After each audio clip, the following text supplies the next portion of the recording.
Immigration is one of the biggest challenges of the 21st century. More than 13,000 refugees at the Moria camp on the island of Lesbos in Greece have been rendered homeless. The Greek government is now building new refugee camps on the island of Lesbos, but not everyone is pleased.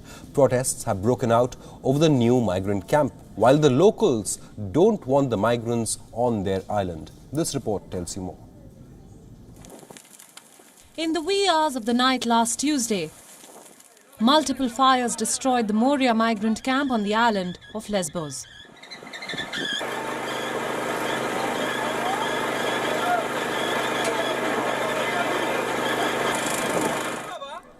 Dubbed as Europe's largest migrant camp, it had provided shelter to more than 13,000 refugees. Almost 70% of the refugees were from Afghanistan, while the rest were from Syria and other troubled nations of Africa. Even though a week has now passed, most of these refugees are still spending their days in hardship out in the open, without any shelter or proper sanitation. The Greek government now intends to house them in a new refugee camp.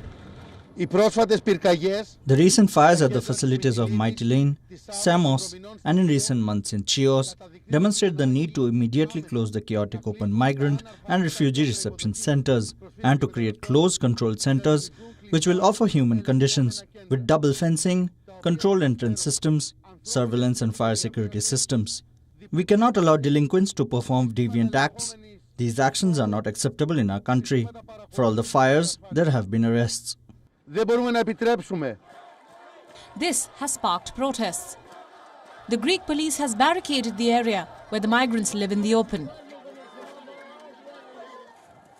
It is forcefully herding the refugees into a new camp that has been built. The island has a population of 86,000. The residents don't want the refugees to be sheltered in a different camp. They want the refugees to be moved out. We ask that the government stops playing the games, that it starts evacuating refugees and migrants from the island now, and realizes that no matter how much pressure they exert, no matter how many secret negotiations they make behind our backs, these people who have shown and will continue to show solidarity, we call for the protection of the rights of all people, locals and refugees. We are fighting for a better life for all. Human Rights Watch had described the Moria migrant camp as an open-air prison, but the new facility will have even greater surveillance and restrictions. The refugees have little intention of staying on in the cramped conditions of the migrant camp. Many wish to move on to other nations of Scandinavia and Western Europe. The UNHCR has called for swift asylum processing. But for now, the refugees are faced with multiple protests from the residents of Lesbos and a new, even more forbidding migrant camp.